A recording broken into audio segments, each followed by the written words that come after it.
Hello students, we are reading chapter 5 of class 11, The Ailing Planet, The Green Movement's Role, written by Nani Palkhiwala. This chapter is an article written by Nani Palkhiwala and it was published in the Indian Express newspaper on 24th November 1994.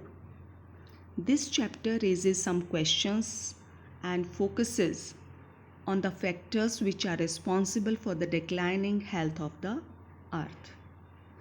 In the first two parts, we have read about green movement and about the concept of sustainable development, and then we have read about the four principal biological systems that form the foundation of the global economic system. Now let's move to the next part, and here we will start. Here we are, page 46. A 3-year study using satellite and aerial photography conducted by the United States warns that the environment has deteriorated so badly that it is critical in many of the 88 countries investigated. The writer says that a 3-year study using satellite, that means a study of 3-year duration, has been conducted by the United States satellites and aerial photography. Aerial photography means the photos taken while flying over the areas.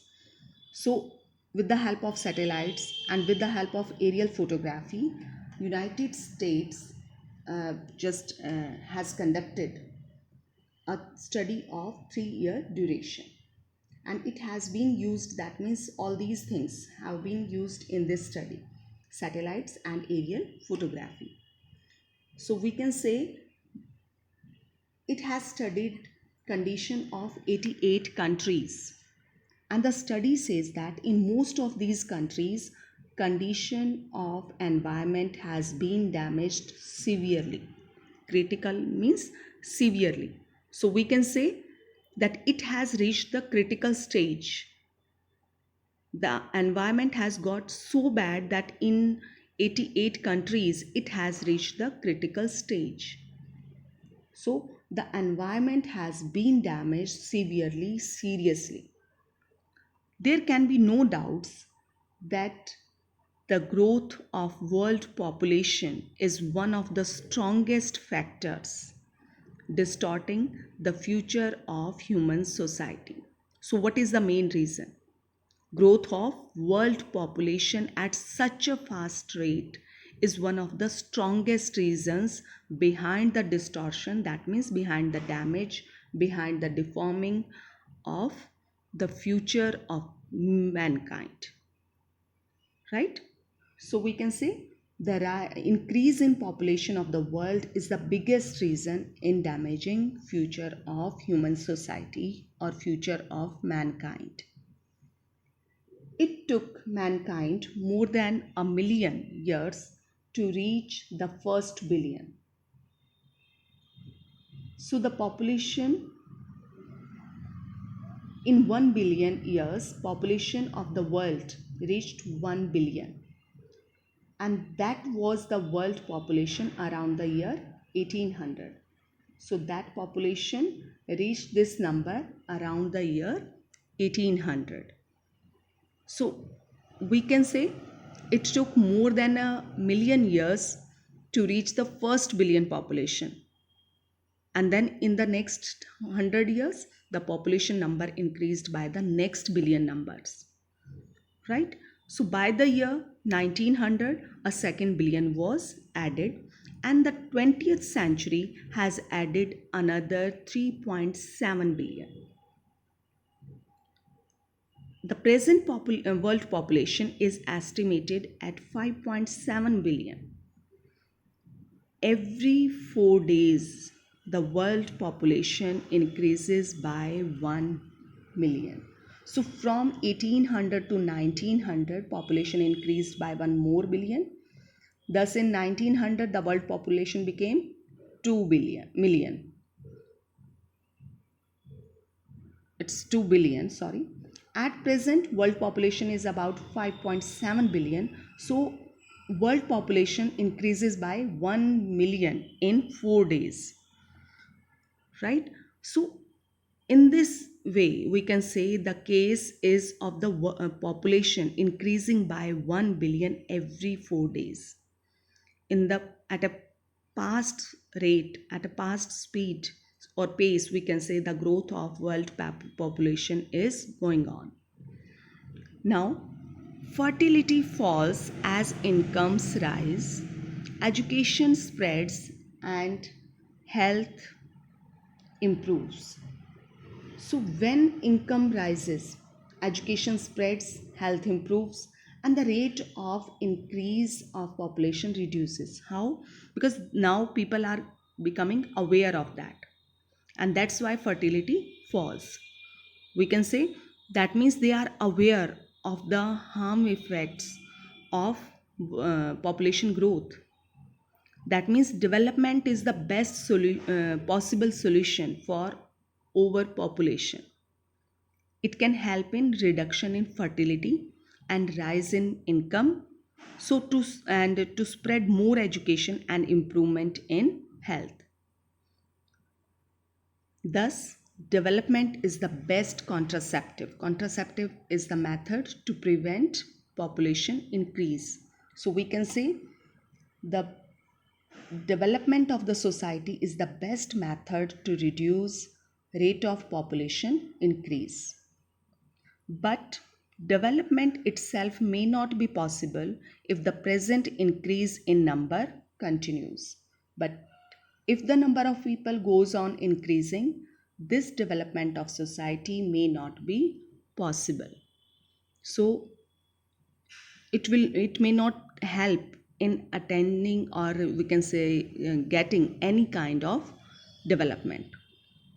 The rich get richer, and the poor beget children, which condemns them to remain poor. Beget means produce. So, as the rich get richer, the poor reproduce children who are bound to remain poorer. That means they are forced to remain poor. Or we can say more population will lead to more unemployment. That means more children does not mean more workers, merely more people without work. So, more population will lead to more unemployment. That is the thing which the people should be aware of, should be conscious of. Again, I want to tell that the writer wants to say that the rich person would get richer, but the children of poor people are forced to remain poor. And having more children doesn't mean that we would have more workers. It means that we will have more people without work. So, in this way, unemployment is increasing. It is not suggested that human beings be treated like cattle and compulsorily sterilized. So it doesn't mean, it is not recommended that human beings should be treated like animals and they should be made unproductive. Sterilized means made unproductive. So it doesn't mean that. What is the main thing? That they should be aware of the things, of the need to control the population. So most of the they should not be treated like animals. They should not be forcefully made unproductive. But there is no alternative to voluntary family planning without introducing an element of coercion. So, voluntary family planning would certainly need some amount of compulsion. Coercion means force, compulsion. So there is no alternative of that, because people are not coming for family planning voluntarily. That's why it would certainly need some amount of compulsion. An element of means some amount of. The choice is really between control of population and perpetuation of poverty. So we would need to choose one of the two options. What are the two choices there? Two options there. Either control population or continuation of poverty. That means increase in poverty. So we have to choose one. And no doubt what will be the wise decision? That is control population. Control of population. Now, the population of India is estimated to be 920 million today, more than the entire populations of Africa and South America put together. So presently population of India is estimated to be about 920 million, and it is more than the combined population of Africa and South America. No one familiar with the conditions in India would doubt that the hope of the people would die in their hungry hutments unless population control is given topmost priority. So, everybody who knows the conditions of India, who is aware that what infrastructure or conditions of India, is sure that population control needs to be given highest priority, topmost priority, highest priority in India. Otherwise, people of India may die due to poverty and hunger. Hungry hutments means they would die, they would remain in poverty, and they may die due to poverty and hunger. So if the population is not controlled, most of the people would die in their huts with just a hope. So they everybody who knows about these conditions of India, they are sure that population control needs to be given highest priority in India. For the first time in human history, we see a transcending concern, the survival not just for of the people but of the planet. So in the history of human being, an increasing concern, transcending means increasing or extraordinary, or here we can say that is the main concern of anxiety or worry. What is that? That is being seen for the first time, and now people are talking about the survival of the complete planet rather than only of the human beings. So now they are concerned about the whole planet. Now that means we have begun to take a holistic view of the very basis of our existence. That means we have started taking an overall view about our existence. Now people are more concerned about the survival of the planet. That means we have now started to see our existence with the comprehensive view. Now, the environmental problem does not necessarily signal our demise. It is our passport for the future. So here we can say solving environmental problems are a passport to the future and should not be seen as a remark of our death.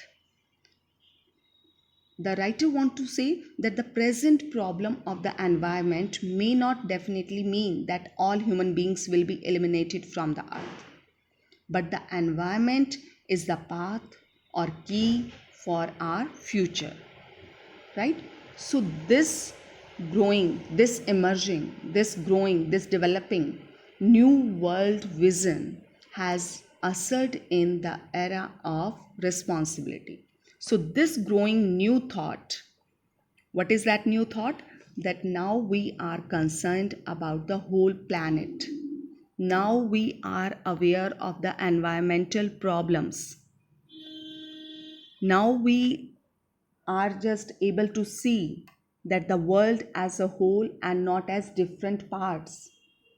So that growing new thought has started a new period or age of responsibility.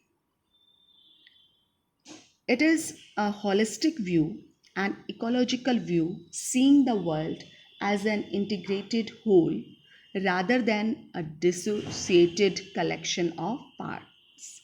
So, this is an overall view towards ecology, towards environment.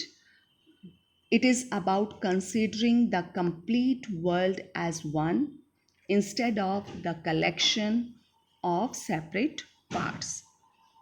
So now we should see the world as a whole and not as different parts. Industry has a most crucial role to play in this new era of responsibility. So, industry needs to play the most important role in the period of responsibility. What a transformation would be effected if more businessmen shared the view of the chairman of DuPont, Mr. Edgar S. Woolard, who 5 years ago declared himself to be the company's chief environmental officer. The writer says that a great change can be made. That means transformation can be there. A great change can be made if every businessman followed the views of the chairman of DuPont. And who is the chairman? Mr. Edgar S. Woolard, who declared 5 years ago, who declared himself that to be the company's chief environmental officer. So he had declared that he was the chief environmental officer of his organization. He said, our continued existence as a leading manufacturer requires that we excel in environmental performance.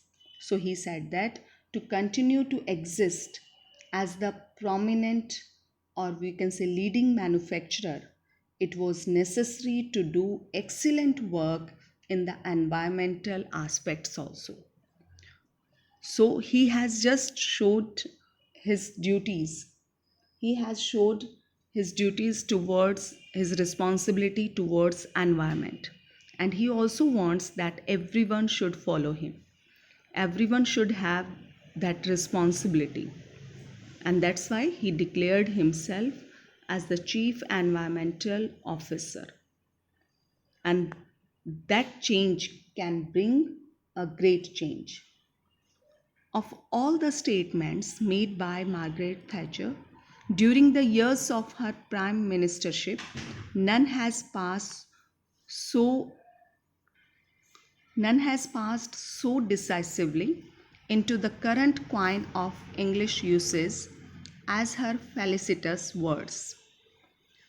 Now, Margaret Thatcher had made several statements when she was prime minister.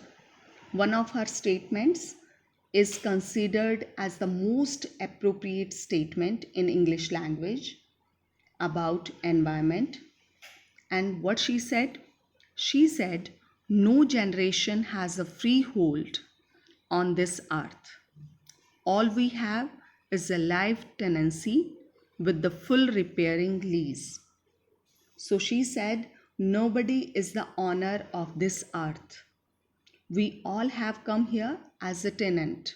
Tenant means who has just possessed that land or property for some time by paying something, by paying some amount. That is tenant. So we all have come here as a tenant for our lifetime. And it is our duty to repair whatever damage we cause to earth. So we can say that when Margaret Thatcher was the prime minister, one of her statements she said that no human on this earth holds a permanent tenure, and we all have life possessions and full repairing lease.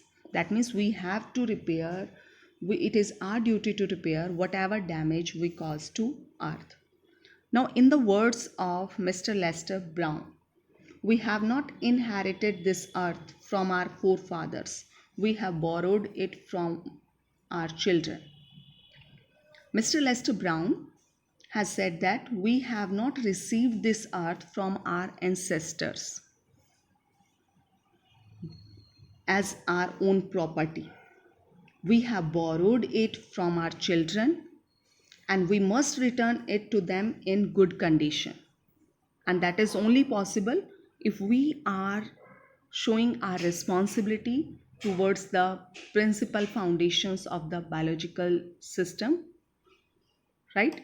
We should be aware that we should preserve our earth, we should protect our mother earth. Only then we will be able to return this earth to our children in good condition. We should just understand that earth is a living organism and which has its own metabolic and vital needs. We must protect the resources for future generation, and that's why we have just read about the concept of sustainable development, which means meeting the needs of the present generation without compromising with future generation.